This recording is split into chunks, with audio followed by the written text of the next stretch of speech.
Voilà, je voudrais partager avec vous le thème de ce matin pour la méditation que nous aurons tout à l'heure, qui est centrée donc sur cette 6e lettre à l'Apocalypse. Du vainqueur, je ferai une colonne dans le temple de mon Dieu, et il n'en sortira plus. Voilà la perspective qui est la nôtre, j'espère, pour chacune et chacun d'entre nous, devenir un jour une colonne éternelle dans le temple de notre Seigneur. On n'a pas l'air vraiment de vous réjouir. Ouais. Bon, on fera avec, hein. Seigneur notre Père, nous voulons te remercier pour la vocation qui est la nôtre lorsque nous sommes tes filles par adoption en Jésus-Christ. Te remercions, Seigneur, d'avoir un jour accepté de faire de nous les filles et les filles du Père Tout-Puissant. Et Seigneur, te remercions parce que c'est à travers ton sang, par ta mort sur la croix, que nous avons pu accéder à ce privilège. Ce matin, Seigneur, nous voulons nous réjouir d'être ensemble parce que nous sommes ta famille spirituelle.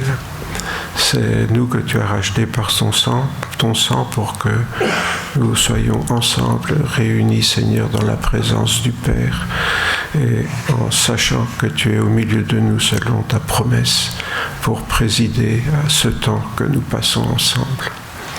Oui, Seigneur, nous voulons aussi avoir une pensée pour tous nos frères et sœurs qui sont peut-être souffrants ce matin ou qui sont aussi dans le deuil, dans le chagrin. Te demandons, Seigneur, de visiter ton peuple, de pouvoir être, Seigneur, avec tous ceux qui souffrent. Merci aussi du privilège que nous avons de pouvoir nous réunir et nous pouvons que penser à ceux qui ne peuvent pas le faire parce qu'ils sont dans un pays en guerre ou dans un pays où ils sont persécutés. Oui, Seigneur, nous voulons te remercier de notre privilège du plus profond de notre cœur dans le nom de Jésus. Amen. Nous allons voir parmi les 7 promesses qui nous sont faites dans l'Apocalypse, la 6e, comme je vous le disais ce matin, qui est adressé à l'église de Philadelphie. Et je demanderai à Françoise de venir nous lire ce texte où on a cette lettre à la seule église fidèle parmi les 7. Écrit à l'ange de l'église de Philadelphie. Voici ce que dit le Saint, le véritable, celui qui a la clé de David, celui qui ouvre et personne ne fermera, celui qui ferme et personne n'ouvrira. Je connais tes œuvres. Voici, j'ai mis devant toi une porte ouverte que nul ne peut fermer, parce que tu as peu de puissance, que tu as gardé ma parole et que tu n'as pas renié mon nom. Voici, je te livrerai des gens de la synagogue de Satan qui se disent juifs et ne le sont pas, car ils mentent. Voici, je les ferai venir se prosterner à tes pieds et reconnaître que je t'ai aimé. Parce que tu as gardé la parole de la persévérance en moi, je te garderai moi aussi à l'heure de l'épreuve qui va venir sur le monde entier pour éprouver les habitants de la terre. Je viens bientôt. Tiens ferme ce que tu as, afin que personne ne prenne ta couronne. Du vainqueur, je ferai une colonne dans le temple de mon Dieu, et il n'en sortira plus. J'écrirai sur lui le nom de mon Dieu et celui de la ville de mon Dieu, la nouvelle Jérusalem qui descend du ciel d'auprès de mon Dieu, ainsi que mon nom nouveau. Que celui qui a des oreilles écoute ce que l'Esprit dit aux églises. Voilà, merci beaucoup. Que celui qui a des oreilles écoute ce que l'Esprit dit aux églises. Ces lettres, elles sont adressées à toutes les églises et puis aussi à tous les chrétiens de la terre, puisqu'ici il est dit que celui qui a des oreilles. Donc tous les membres d'église au cours des siècles ont été concernés par ces 7 lettres, parce que d'une manière ou d'une autre, elles nous touchent directement, elles nous préparent aussi à la prochaine venue du Seigneur. La ville de Philadelphie, un petit peu d'histoire, elle fut fondée en 189 avant Jésus-Christ par le roi Eumène II de Pergame. Il la nomma Philadelphos, ça veut dire qui aime son frère en grec, à l'honneur natal de son frère, et aussi le futur successeur dont il appréciait la grande loyauté. Vous comprendrez que si je vous fais ce petit point d'histoire, c'est pour le nom, hein, Philadelphos, qui aime son frère. Alors, on peut comprendre pourquoi le Seigneur finalement s'adresse à cette Église, qui est d'ailleurs la seule à qui il ne dit pas ce que j'ai contre toi. Vous aurez remarqué dans toutes les Églises, le Seigneur jette d'abord les fleurs, puis après il en vient aux épines, en disant bien ce que j'ai contre toi, c'est ceci ou cela. Et ici donc c'est la seule Église où le Seigneur ne dit pas cela. Et c'est considéré donc comme la seule église vraiment fidèle finalement, puisqu'il n'y a pas de reproche à lui faire.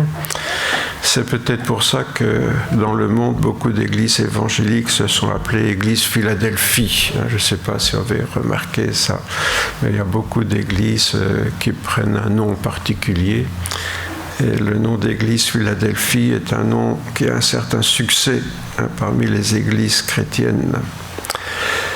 C'est un peu ambitieux quand même et prétentieux de prétendre n'avoir aucun reproche à se faire. Mais au moins, j'aime ce nom, une église qui aime son frère. Et ses sœurs, bien sûr. Et il y a un nom d'une ville aussi aux États-Unis, Philadelphie. Elle a été fondée par des Quakers, c'est-à-dire des gens non violents. Et parmi tous les Européens qui ont débarqué aux États-Unis, c'est ceux qui ne regardaient les Indiens, qui ne les regardaient pas comme des sauvages pour les liquider. Parce que tous les bons chrétiens qui ont été en États-Unis pour la coloniser ont bien sûr tué tous les Indiens qui occupaient des terres qui voulaient leur voler. Bon. Il paraît que c'est ça qui fait les États-Unis d'aujourd'hui. Bien voilà, on voit que ça n'a pas beaucoup changé. Quand on ne peut pas tuer les Indiens sur place, on va les tuer ailleurs, dans le monde. Dans cette lettre, donc, Jean appelle Jésus le Saint, le véritable, comme il le fait donc dans sa première épître où le Seigneur Jésus est assimilé à Dieu lui-même. Je parle de la première fois, n'oublions pas que Jean a écrit l'Apocalypse, mais qu'il a aussi écrit un évangile et qu'il a écrit des épîtres. Or, dans une de ces épîtres, la première d'ailleurs, c'est ainsi que Jean appelait déjà le Seigneur. Nous savons que le Fils de Dieu est venu et qu'il nous a donné l'intelligence pour connaître le véritable. Et nous sommes dans le véritable en son Fils Jésus-Christ. C'est lui qui est le Dieu véritable et la vie éternelle. Non seulement Jean appelle Dieu le véritable, mais il appelle aussi Jésus le véritable, ce qui fait que Jean reconnaît que Jésus est Dieu, qu'il est l'incarnation de Dieu. Il ne fait pas de différence entre le Christ et son Père, puisque l'un et l'autre sont parfaitement Dieu incarné dans un homme, Jésus. L'autre nom était utilisé aussi par les Juifs pour ne pas prononcer le nom de Yahweh. Vous savez que les Juifs ne prononçaient jamais ce nom de peur de malédiction. Tu ne prononceras pas le nom de Yahweh, ton Dieu, en vain. Nous, dans nos Bibles, tu ne prononceras pas le nom de l'Éternel, ton Dieu, mais en réalité, c'est le nom de Yahweh, ton Dieu, en vain. Et pour ne pas prononcer le nom de Yahweh en vain, eh bien, tout simplement, il ne le prononce jamais, il le remplace le Très-Haut, etc. Mais il l'appelle aussi le Saint d'Israël. Et donc, l'apôtre Jean, ici, va reprendre donc, ces appellations pour désigner Dieu, le véritable Dieu. Bien, ça, on est convaincu, j'espère que c'est le seul véritable Dieu. Et le Saint, pourquoi ? Parce que Dieu est saint, c'est-à-dire qu'il ne peut supporter que ce qui est saint comme lui, qui est sans faute, sans péché, qui lui appartient vraiment.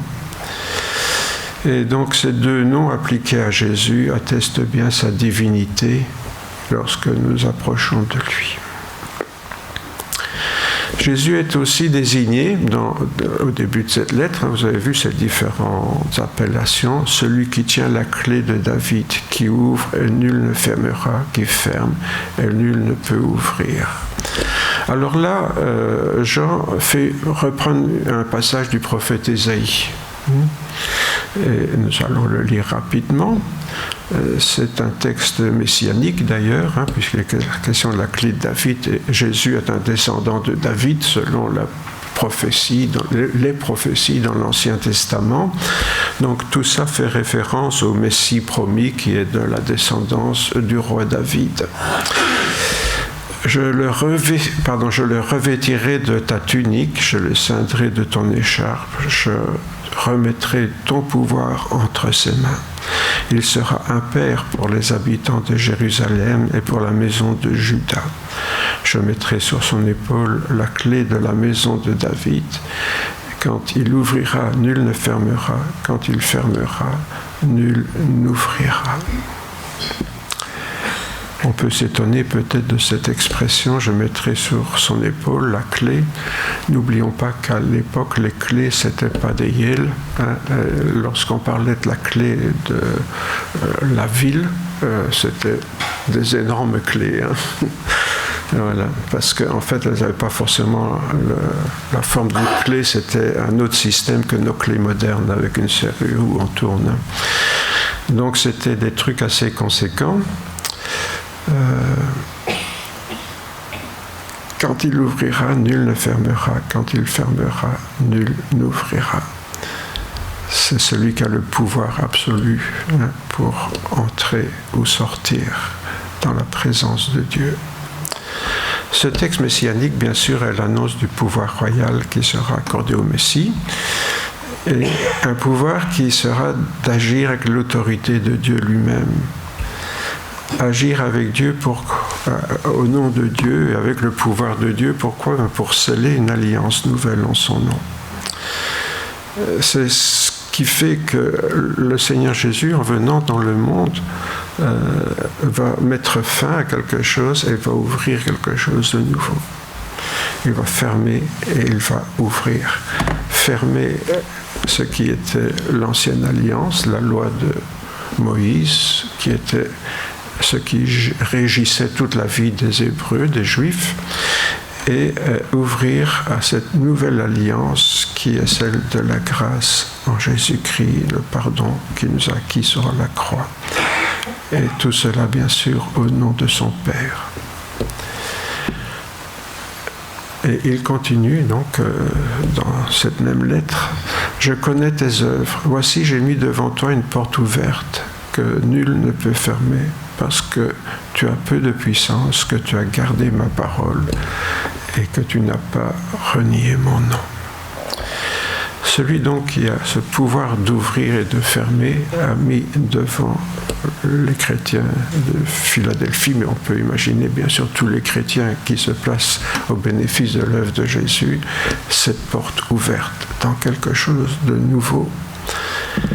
Une porte ouverte qui est ouverte pourquoi ? Parce que tu as peu de puissance et que tu as gardé ma parole, que tu n'as pas renié mon nom. Quand on lit ça, moi je pense à tout ce que je reçois sur Internet pour le moment, et notamment des invitations à participer à des séminaires de puissance. Le peuple de Dieu a soif de puissance. Et ici, la promesse est faite à ceux qui ont peu de puissance. Cette porte donc est ouverte sur l'alliance que Jésus a conclue avec ses fidèles, dépend, on le voit, de trois choses. Reconnaître, bien sûr, notre manque de puissance. La deuxième chose, nous voyons, c'est garder la parole du Seigneur. Et enfin, ne jamais renier ce qu'il est pour nous. Parce que le nom désigne ce qu'est quelqu'un, donc, dans la Bible. On va reprendre ces trois points, si vous voulez bien. Reconnaître notre manque de puissance. C'est une condition indispensable pour que Dieu puisse être glorifié à travers nous. Vous savez, lorsque la puissance, c'est nous qui la manifestons, c'est nous qui sommes glorifiés. Or, notre but, ce n'est pas d'être glorifiés nous, mais de glorifier le Seigneur. Or, pour que le Seigneur soit glorifié, il faut pouvoir s'effacer. Comme disait Jean-Baptiste, il faut qu'il croisse et que je diminue. Il faut qu'il croisse, lui, et que moi je diminue. En quelque sorte, qu'on ne me voit plus, qu'on voit le Seigneur en moi, mais pas qu'on ne me voit pas moi.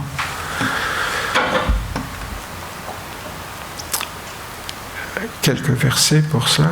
Heureux les pauvres en esprit, car le royaume des cieux est à eux.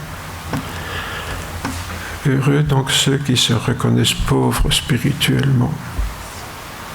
Parce que quand on est riche, on est content. Mais si on reconnaît son manque de tout spirituellement, quand on se reconnaît pauvre devant Dieu, alors on a une disposition de cœur pour recevoir tout ce que le Seigneur veut nous donner. Et on voit que la porte du royaume alors nous est ouverte là. C'est ce qu'on vient de voir. Je mets une porte ouverte devant toi. Jacques disait, Dieu n'a-t-il pas choisi les pauvres aux yeux du monde pour qu'ils soient riches en la foi et héritiers du royaume qu'il a promis à ceux qui l'aiment? Pourquoi les riches ont-ils difficile d'accéder à la foi? Justement parce qu'ils ne ressentent pas ce besoin de Dieu. Quand on n'a rien, on prend conscience, peut-être matériellement, mais alors aussi à tout point de vue, à quel point on a besoin de Dieu. C'est pour ça que parfois les chrétiens peuvent être méprisés, mais en fait ce qui compte, c'est la richesse intérieure qui fait de nous les héritiers de Dieu. Imaginez que vous soyez très pauvre, j'espère pas au point de manquer quand même du nécessaire, mais très pauvre, c'est quelque chose d'extraordinaire de réaliser qu'un jour on va hériter du royaume de Dieu. Ça veut dire qu'on est des princes et des princesses. Dans le fond, on est tous des Blanche-Neige, là, un peu. Ouais. On est là avec notre serpillière, occupé à des choses fort modestes. Mais on oublie qu'en fait, nous sommes des nobles en Jésus-Christ, parce qu'il a fait de nous les fils et les filles de Dieu, ce qui n'est quand même pas rien entre nous. Et ça, je pense que quand on en prend conscience, on prend conscience de notre richesse qui rend un peu secondaire tout ce dont on pourrait se plaindre en ce bas monde parce qu'on n'a pas ceci, on n'a pas cela. L'apôtre Paul d'ailleurs dira aux chrétiens à Corinthe, considérez que parmi vous, donc il parle des chrétiens, là il dit, regardez autour de vous, vous verrez, il n'y a pas beaucoup de sages, ni de puissants, ni de nobles. C'est vrai que ça n'a pas beaucoup changé dans les églises chrétiennes. Ça peut arriver qu'il y ait des grands personnages, mais c'est assez rare quand même. En général, c'est des petites gens comme nous, dans la classe laborieuse de la société. Pourquoi? Peut-être justement parce qu'on se rend compte qu'on dépend vraiment du Seigneur. Et toujours aux Corinthiens, Paul écrira « Nous nous rendons à tous égards recommandables, comme pauvres, et nous en enrichissons plusieurs. » Ce qui est d'extraordinaire, c'est que malgré notre pauvreté apparente, on peut enrichir beaucoup de personnes, apporter des choses à ceux qui en manquent. Et parfois des gens qui sont riches pourtant, humainement parlant, mais qui sont malheureux pour des tas de raisons, pour des raisons de santé, pour des enfants qui se droguent, ou que sais-je moi, qui sont des enfants malades. Et vous savez, la richesse ne peut rien contre toutes ces choses-là. Et quand une femme se sent trompée par son mari, elle a beau être riche, le chagrin est là, autant que si elle était pauvre, ça ne change rien. Et donc, on se rend compte que les pauvres qui sont riches pour Dieu peuvent apporter des choses autour d'eux? Est-ce que nous avons ça à cœur? Plutôt de nous plaindre de notre pauvreté matérielle, nous dire comment est-ce que je peux aider les malheureux riches?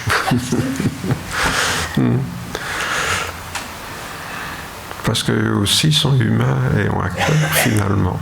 Donc ils ont besoin parfois d'être réconfortés. La porte est ouverte devant nous, voyez, pour faire du bien à ceux à qui on ne pense pas forcément. Notre attachement à la parole du Seigneur Jésus, c'est ce qui nous permet de passer par cette porte ouverte. Notre attachement à la parole du Seigneur. C'est indispensable pour être le véritable disciple de notre Maître, puisque être chrétien, c'est des disciples de Jésus. Alors quand on dit, par exemple, je ne sais pas moi, les disciples de Bouddha, bon, c'est marrant, on comprend mieux ce que c'est disciples quand on parle de Bouddha que quand on parle de Jésus. Ben, c'est comme ça. Les disciples de Bouddha, ben, c'est ceux qui ont adopté ces principes de vie et qui les mettent en pratique dans leur vie. C'est ça, les disciples de Bouddha. Ben, les chrétiens, c'est exactement la même chose. Les disciples de Christ, ce sont ceux qui ont adopté les principes de vie du Seigneur Jésus et qui les mettent en pratique dans leur vie. Or, pour mettre les principes du Seigneur en pratique, le premier point, c'est de les connaître. Or, ce qui me frappe, c'est que l'amour de la parole de Dieu se perd dans le peuple de Dieu. C'était déjà dans le cas dans Israël, mon peuple est détruit parce qu'il manque de connaissance. Parce que tu as rejeté la connaissance, je te rejetterai, et tu seras dépouillé de mon sacerdoce. C'est le drame. On ne peut se conformer qu'aux paroles que nous connaissons. Et on ne peut pas le faire si on ne connaît pas ces paroles. Est-ce que nous nous nourrissons vraiment de cette parole de Dieu? Est-ce que c'est vraiment notre pain quotidien? Alors, le pain quotidien, c'est quelque chose qu'on mange, dont on se nourrit. C'est pas quelque chose que l'on regarde. Vous savez, lire la Bible, je le dis souvent, ça ne sert à rien. Je vous encourage vraiment à ne plus lire la Bible, si c'est seulement pour la lire. Et il faut la méditer, et il faut qu'elle devienne une partie de vous, il faut la manger, il faut l'intégrer. Sinon, ce n'est pas une nourriture. Or, beaucoup de chrétiens, je le sais, se contentent de lire. Rapidement, éventuellement, maintenant sur notre GSM, on a un verset tous les jours, c'est bien, c'est pas trop lourd, c'est vite fait, tous les jours, ding, hein, ah oui, tiens, ah c'est bien ça, hop, et on passe, on zappe à autre chose. Ça, excusez-moi, c'est des singeries chrétiennes pour moi. On singe ce que devrait être un chrétien. C'est pour ça que je parle de singerie. Les singes imitent l'homme. Eh bien, il y a des gens qui imitent la foi chrétienne, mais qui ne vivent pas la foi chrétienne. Parce que bien sûr, on n'a pas vraiment digéré ça. C'est pas devenu une partie de nous-mêmes. C'est ça que Paul se réjouit de chrétiens de Béret qui chaque jour examinaient les Écritures pour voir si ce qu'on leur disait était exact. Je peux être désagréable avec vous, ça ne m'arrive jamais, hein, c'est pour ça que je vous demande l'autorisation. Qui est-ce qui retourne voir sur Internet mes prédications pour voir si tout ce que j'ai dit est bien? Ouais. On fait confiance. Hein? Il ne faut pas me faire confiance. C'est comme ça qu'on accepte des âneries. Ouais. Ces chrétiens, ils examinaient chaque jour. Hein, il a dit ça, Paul. Pourtant, c'était l'apôtre Paul. Ben, ils ne faisaient pas confiance. Ils ne faisaient pas confiance. Ils allaient vérifier. Et si vous me faites bêtement confiance, excusez-moi, vous avez un problème. C'est la paresse spirituelle. Ça s'appelle comme ça. La paresse spirituelle. On fait, oh oui, le pasteur, hein, on lui fait confiance. Hein. Non, il ne faut pas faire confiance au pasteur. Et je vous assure, quand on voit le nombre je vais dire un vilain mot, de bêtises que les pasteurs peuvent raconter, à votre place, je ne ferai vraiment pas confiance aux pasteurs, pas plus à moi qu'aux autres.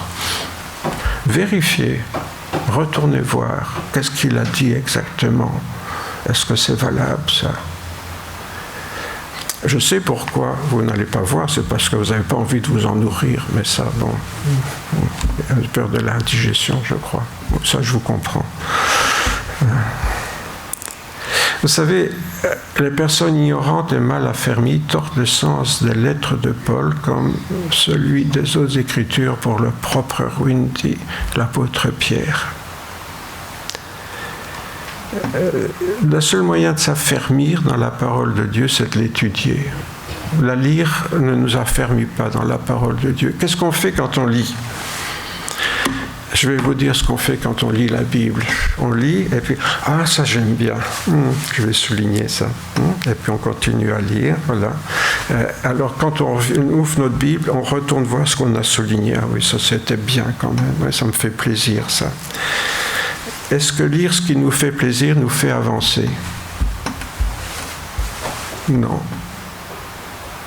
Ça nous conforte dans ce qu'on sait déjà, mais ça ne nous fait pas avancer, parce que pour avancer, il faut changer, il faut progresser.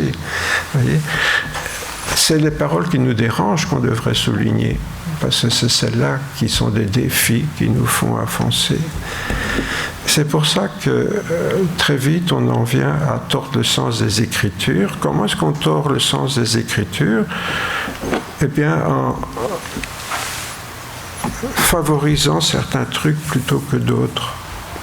Vous savez, quand on parle des sectes chrétiennes, bon, je ne parle pas des autres sectes, mais il y a des sectes chrétiennes, et il y a celles, bien sûr, qui enseignent des choses fausses, en rajoutant des choses à la Bible. Il y a certaines églises comme ça qui ont la Bible aujourd'hui, mais qui ont à côté de ça des traditions d'église qui ne viennent pas de la Bible. Et c'est souvent ces traditions qui sont plus importantes que la Bible elle-même. Alors ces églises se disent chrétiennes, mais c'est surtout ces traditions qui sont importantes, comme pour les Juifs à l'époque de Jésus. Jésus souvent leur dit « votre tradition ». Et ils suivaient leur tradition, ils en oubliaient le texte de la Bible. Et une autre façon de tordre le sens des Écritures, c'est de choisir certaines choses qu'on aime bien et de laisser ce qu'on n'aime pas. Autrement dit, d'avoir une lecture sélective de la Bible. Et ça aussi, c'est une manière de créer des églises sectaires qui ne mettent que certaines choses en valeur. Vous recevrez une puissance, le Saint-Esprit survenant sur vous. Ah, la puissance! Alors on fait des séminaires de puissance, et on apprend à prophétiser, on apprend à faire des tas de choses spectaculaires, à parler en langue. Je ne suis pas ni contre, je suis d'accord que le parler en langue et la prophétie sont bibliques quand c'est biblique. Vous voyez, parce que j'ai entendu tellement de choses dans ma vie qui n'ont rien de biblique, mais on peut tout à fait parler en langue par l'esprit et prophétiser par l'esprit, bien sûr. Mais ce que je veux dire, c'est que ces gens ont soif de quoi? D'être vus, de se rendre intéressants. Et c'est vrai que les églises sont bien pour ça, parce qu'elles permettent à des gens qui ne sont pas grand-chose de faire des intéressants. Oui, la soif de puissance. Éphésiens, l'apôtre Paul disait, ils ont l'intelligence obscurcie, ils sont étrangers à la vie de Dieu à cause de l'ignorance qui est en eux. Vous savez, pour être un disciple de Jésus, il n'y a rien à faire. Il faut se nourrir de ses enseignements. Alors je sais, on préfère les histoires de l'Ancien Testament, bien sûr. C'est tellement mieux, les règlements, etc., ça sécurise. Mais quand on lit ces choses ici dans l'Apocalypse, on se rend compte, waouh, c'est quand même pas facile d'être chrétien. Ne jamais renier ce qu'il est pour nous. Vous savez, renier Jésus, on peut le faire en parole ou en pratique.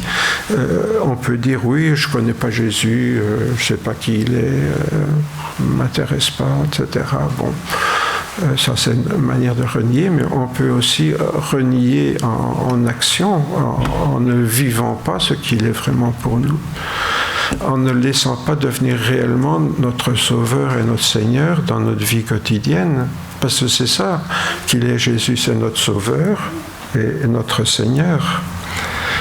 Est-ce qu'il est vraiment celui qui transforme notre vie en nous délivrant de nos péchés? Ou est-ce que nous aimons bien, c'est un petit péché mignon, un péché mignon, on l'aime bien notre péché mignon. Bon, c'est pas grand-chose, le Seigneur m'en voudra pas pour ça, mon petit péché à moi. Oui, je vous fais rire, mais c'est une réalité, ça. Et il y a des domaines dans notre vie où Jésus n'est pas vraiment notre Sauveur. Nous disons, ben ça, je réglerai plus tard. Et notre Seigneur, alors ça, c'est encore pire. Notre Seigneur, c'est lui le patron. C'est ça que ça veut dire, c'est lui le patron.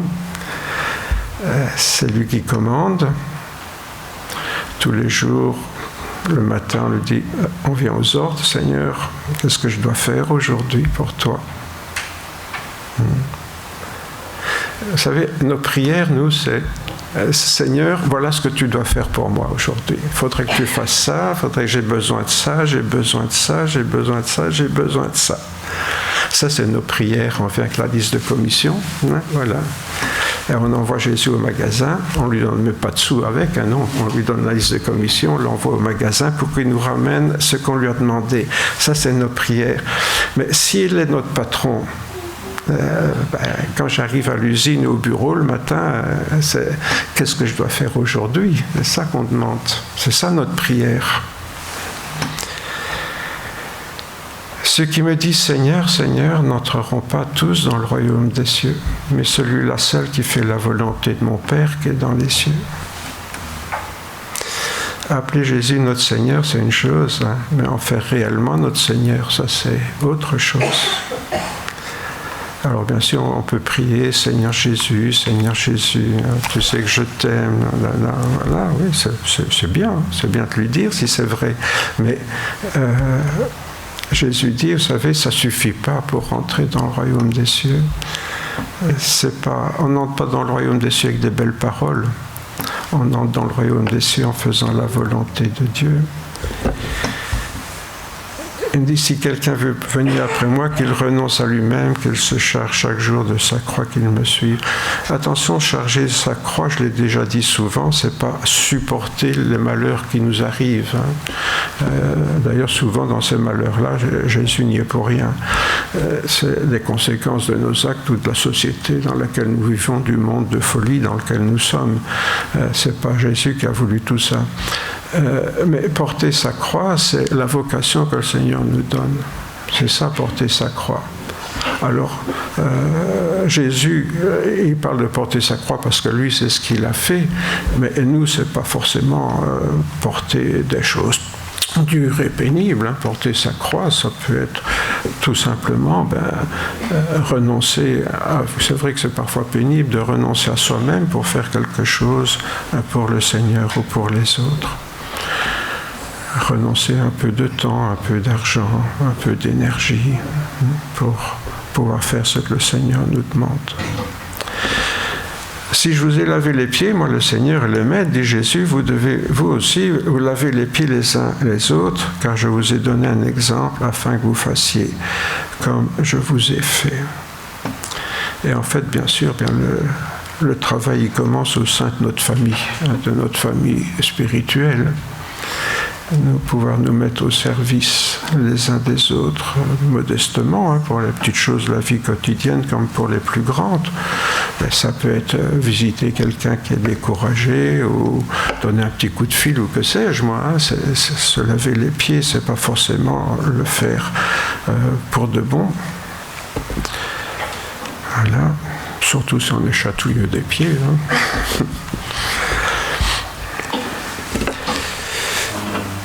On continue notre lecture. Voici, je te donnerai des gens de la synagogue de Satan. Oui, alors là, il y va fort. Hein. Je te donnerai des gens de la synagogue de Satan qui se disent juifs et qui ne le sont pas, car ils mentent.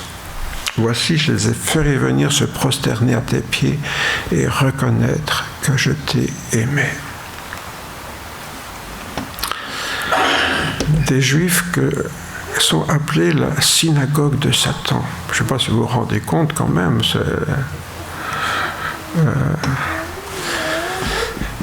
En fait, comme j'en ai touché un mot en introduction, la véritable judaïté, bien sûr, c'est de suivre ce que le Seigneur avait enseigné aux Juifs. Et on voit que tout l'Ancien Testament est donné dans une perspective qui est l'accueil du Messie. Donc voilà toute une religion qui a pour but de se préparer à accueillir le Messie. Et quand le Messie débarque, on n'en veut pas, on le rejette. Est-ce que c'est marcher dans les plans de Dieu, ça? Est-ce qu'on peut appeler ces personnes le peuple de Dieu? Comme je l'entends dire souvent, ah mais c'est le peuple de Dieu. Ici, je lis que ce sont des menteurs, parce que le peuple de Dieu, il était là pour accueillir son Messie. Et il ne l'a pas fait, bien au contraire, il l'a rejeté globalement, pas tous évidemment. S'ils avaient tous rejeté, on ne serait pas là, puisque les apôtres étaient des juifs, et les premiers chrétiens aussi étaient tous des juifs. Donc heureusement, tous les juifs n'ont pas rejeté le Seigneur, mais les vrais juifs, ce sont ceux qui accueillent le Messie, qui normalement ils attendaient et pour lequel ils se préparaient. En théorie, donc. Donc, la véritable judaïté, c'est de reconnaître le Messie, de l'accueillir, de s'y soumettre, celui que les prophètes annonçaient et celui qu'ils devaient se préparer à accueillir. Refuser de reconnaître donc que Jésus accomplit la parole de Dieu, c'est s'opposer à Dieu. Et bien sûr, s'opposer à Dieu, c'est devenir un ennemi de Dieu. Autrement dit, un disciple de Satan, puisque le mot Satan, Satan en hébreu, notez que souvent, d'ailleurs, le mot Satan n'est pas un nom propre, c'est un nom commun, c'est le Satan, l'adversaire en hébreu. En hébreu, c'est Satan, donc il y a l'article défini, le Satan, l'adversaire. Parfois, il est appelé Satan comme un nom propre, mais c'est plutôt rare. Le général, donc, c'est l'adversaire de Dieu. Et donc, la synagogue de Satan, c'est la synagogue des adversaires de Dieu, bien sûr. Comment être l'ami de Dieu en rejetant son Messie? Celui qui, alors que Dieu se fait homme en Jésus pour racheter les péchés de son peuple, si on rejette ça, on ne peut pas être un ami de Dieu, c'est pas possible. C'est pas une question de chromosome, ça, c'est une question spirituelle. Ouais.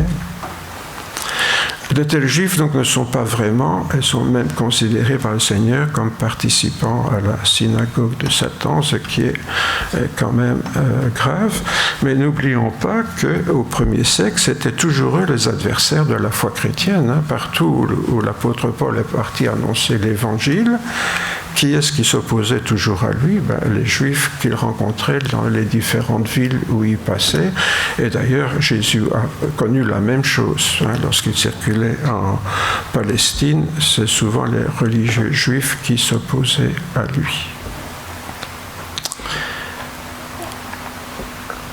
Je vais vous lire un texte assez rapidement, mais il parle de lui-même. Donc ici, l'olivier, c'est le peuple de Dieu. Et puis, Dieu a retranché les branches qui ont rejeté Jésus. Donc ça, c'est les branches coupées. Et il reste, disons, le tronc, la racine. Et puis, sur cette racine, Dieu va greffer des gens qui n'étaient pas dans le peuple de Dieu, c'est-à-dire nous, les païens. Alors, certaines branches ont été coupées, certaines branches ont été greffées, mais parmi les branches qui ont été retranchées, il nous dit qu'il y en a qui vont être de nouveau greffées.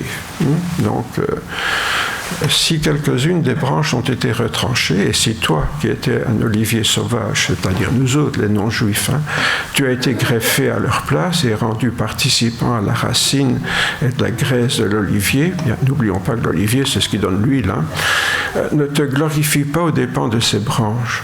Si tu te glorifies, sache que ce n'est pas toi qui portes la racine, mais c'est la racine qui te porte. Tu diras donc, les branches ont été retranchées afin que moi je sois greffé. Cela est vrai. Elles ont été retranchées pour cause d'incrédulité. Et toi, tu subsistes par la foi. Donc, l'incrédulité et la foi, c'est en Jésus, bien sûr.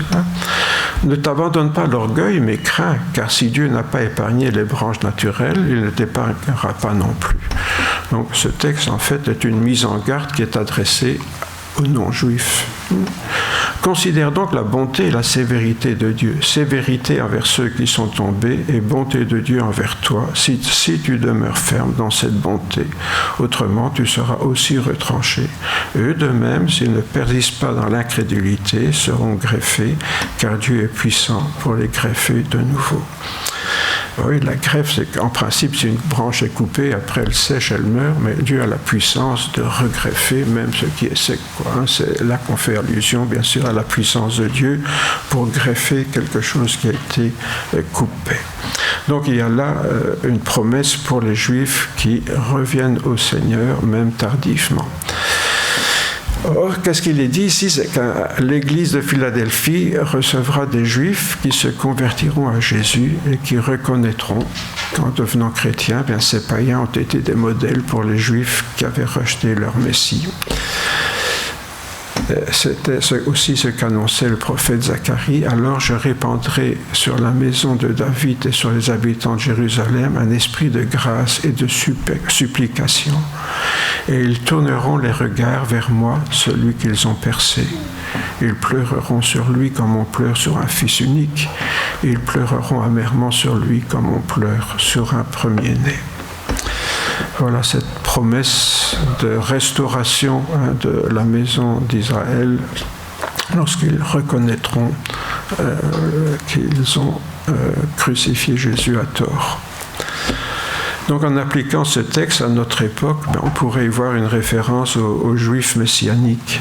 Aujourd'hui, donc, on a toute une partie des Juifs qui reviennent chrétiens, c'est ceux qu'on appelle les Juifs messianiques, donc les Juifs qui ont reconnu le Messie.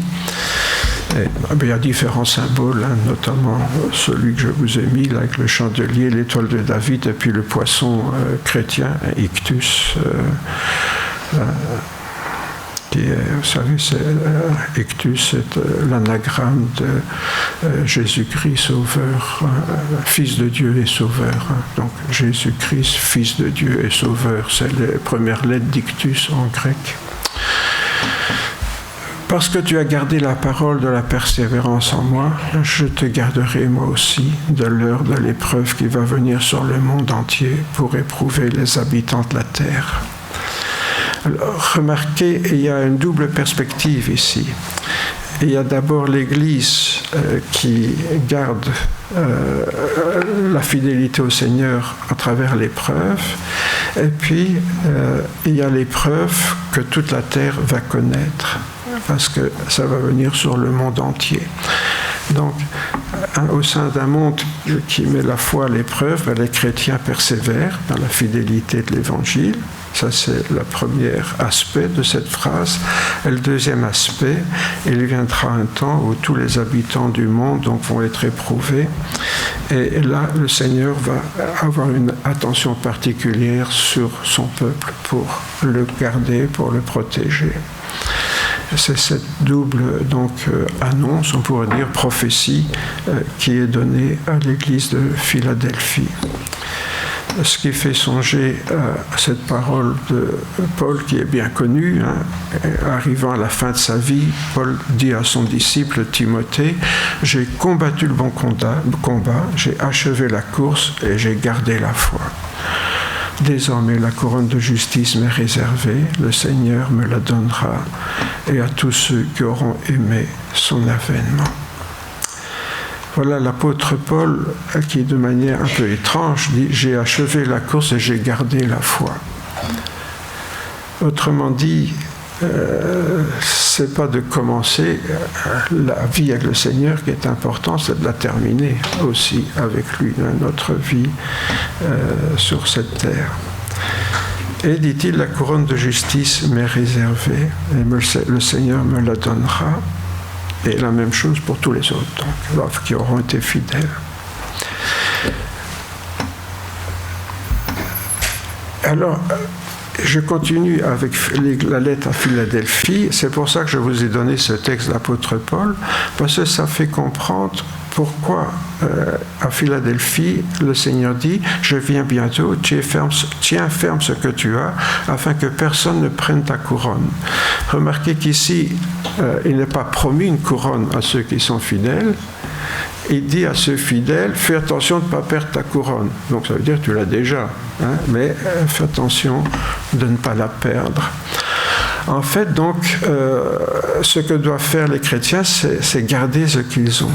Hein. Donc, la couronne... Ah oui, je pose une question ici. Hein. Qu'est-ce que doivent garder les chrétiens pour recevoir leur couronne? Par 2 fois dans cette lettre, un chrétien fidèle sont félicités d'avoir gardé la parole du Seigneur. Tiens ferme ce que tu as. Tiens ferme ce que tu as. Et qu'est-ce que j'ai reçu? C'est ça ma question. De quoi le Seigneur parle-t-il là? Ben, quand on lit ce qu'il y a avant, par 2 fois, le Seigneur le dit. Garde bien la parole. Et il félicite l'Église parce qu'elle a gardé la parole. Alors, garder la parole, c'est pas avoir une Bible et prendre soin de la mettre dans un lieu où elle ne sera pas brûlée. Hein. Garder, c'est dans le sens de mettre en pratique. Hein. Quand on parle de garder les paroles de quelqu'un, c'est les mettre en pratique, bien sûr.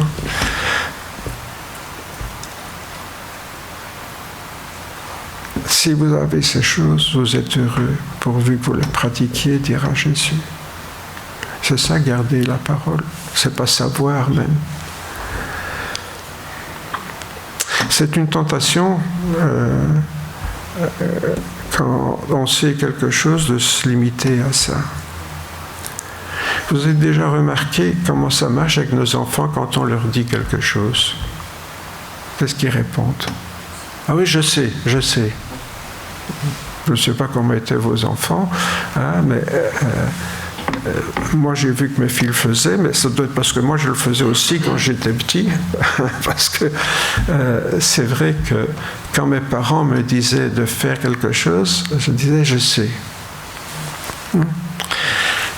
Entre nous, je continue toujours, quand Françoise me dit quelque chose, hein, elle vous confirmera que très souvent, je dis, je sais. Ouais. Je suis une femme très patiente.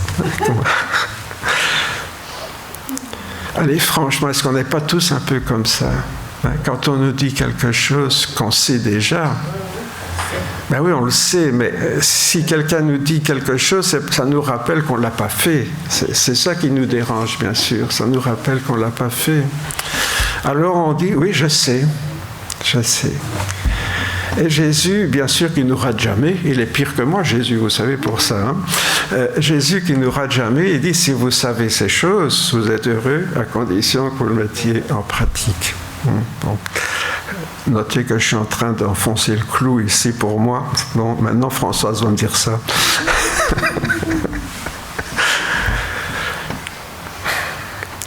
Telle est la condition, donc, pour obtenir la couronne de justice. Et la garder. Tiens ferme ce que tu as, que personne ne prenne ta couronne. Cette couronne, elle nous est acquise. Le problème, c'est pas que le Seigneur ne veut pas nous la donner, c'est que nous, on risque de la perdre. Du vainqueur, on en vient un peu au titre de ce thème. Je ferai une colonne dans le temple de mon Dieu, il n'en sortira plus. J'écrirai sur lui, notez bien, c'est important ça, il n'en sortira plus. Quand on parle ici de devenir une colonne dans le temple de Dieu, on est dans l'éternité là. Je lui donnerai le nom de mon Dieu et celui de la ville de mon Dieu, la nouvelle Jérusalem qui descend du ciel d'auprès de mon Dieu, ainsi que mon nom nouveau. Remarquez combien de fois il répète mon Dieu, mon Dieu, mon Dieu, mon Dieu. Pas comme nous on dit mon Dieu, hein, mais pour insister qu'il s'agit vraiment du temple du Dieu, du nom de Dieu.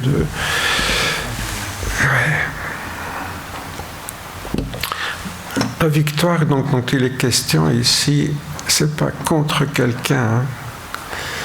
C'est, on vient de le voir, pour garder, mettre en pratique la parole du Seigneur avec persévérance. C'est en cela qu'on a une colonne, quelque chose de stable, hein, quelque chose de solide, quelque chose aussi qui porte. Dans l'Église, on voit, c'est une expression qui revient de certaines personnes qui sont une colonne dans l'Église du Seigneur. C'est un nom qu'on donne aux personnes qui ont des responsabilités et qui les assument fidèlement. Quand quelqu'un a une responsabilité dans l'Église et qu'on peut vraiment compter sur cette personne qui est fidèle dans ses engagements, c'est ça qu'on appelle une colonne dans le Nouveau Testament. Et avoir son nom inscrit sur cette colonne, c'est un signe d'appartenance honorifique. On n'est pas n'importe quelle colonne.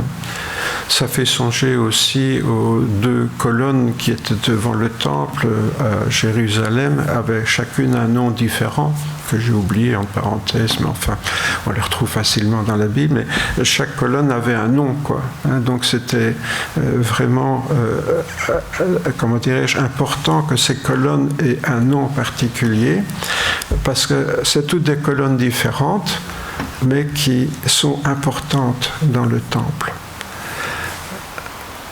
Elles portent le nom de leur Dieu. Et ça m'a fait songer à quelque chose.